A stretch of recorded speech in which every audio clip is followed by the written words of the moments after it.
Continuando o assunto sobre os tecidos adiposos, esse assunto vocês podem estar no capítulo 6 do livro de Histologia Básica do Junqueira e Carneiro, tá?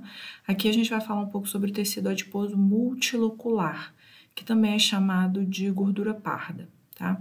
Essa denominação de gordura parda tem a ver com a cor característica desse material, né, desse tecido a fresco, e essa cor, né, mais parda, mais amarronzada, avermelhada, ela se deve à vascularização muito abundante nesse tecido e nas células, nos adipócitos, que também tem uma coloração mais amarronzada, essa cor se deve à presença de muitas mitocôndrias e as mitocôndrias têm pigmentos avermelhados. Então, o tecido, de modo geral, graças à presença desses pigmentos nas mitocôndrias das células e a vascularização muito abundante, tem essa cor característica. O tecido adiposo multilocular tem uma distribuição limitada no corpo. Então, esse tecido ele não cresce ao longo do crescimento do organismo.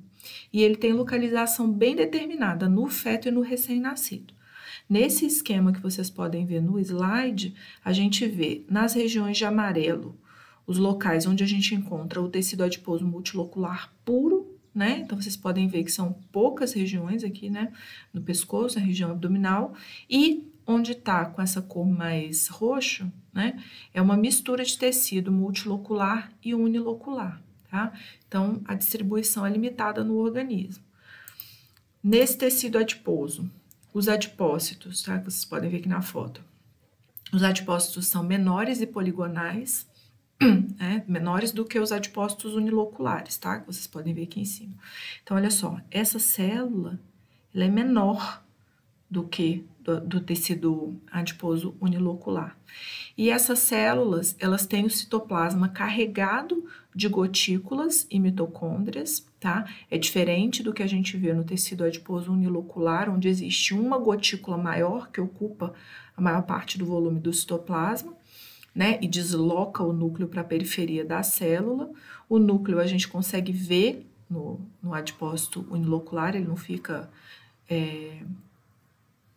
pressionado, né, contra a margem da célula. Então, dá um aspecto diferente nesse tecido adiposo multilocular. E esse tecido, ele tem como característica metabólica a propriedade de produção de calor, tá? Então, esse tecido é especialmente importante no caso dos recém-nascidos, né, do feto e dos recém-nascidos, porque ele é importante para a manutenção da temperatura corporal. E a contribuição dele é através da produção de calor. O tecido adiposo unilocular, os adipócitos uniloculares, não apresentam capacidade de produção de calor, tá?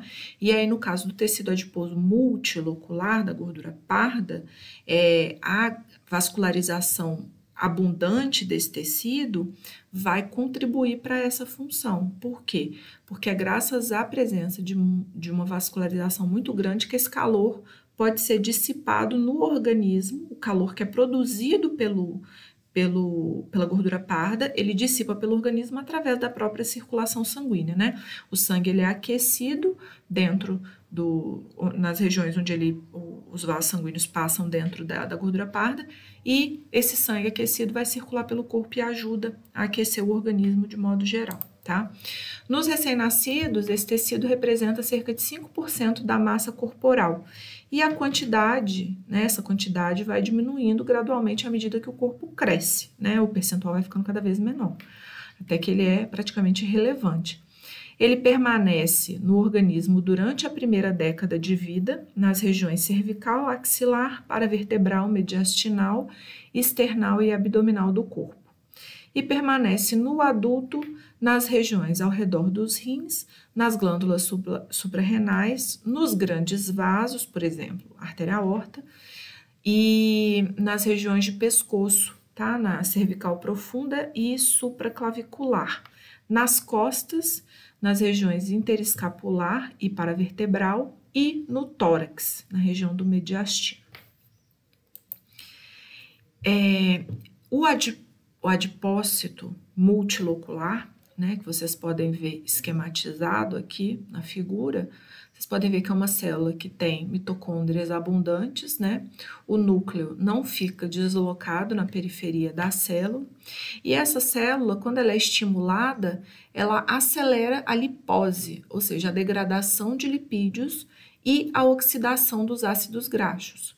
O que essa célula tem de diferente é que esse processo de oxidação de ácidos graxos dentro desse adipócito acontece por meio de uma reação que produz calor e não produz ATP, como o que acontece em outras células.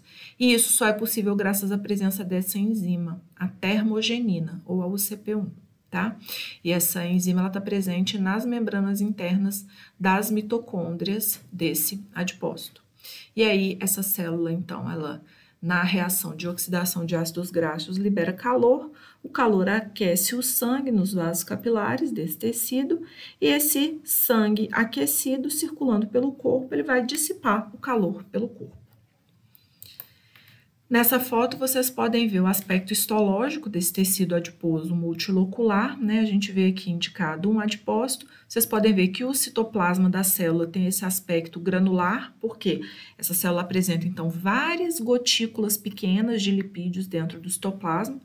A gente enxerga o núcleo do adipócito e vocês podem observar que é difícil da gente determinar com precisão os limites intercelulares, ou seja, é difícil da gente conseguir determinar com precisão onde termina um adipócito e onde começa o outro. Por quê? Por causa desse aspecto todo granular do tecido, fica difícil da gente enxergar com precisão os limites intercelulares, ok?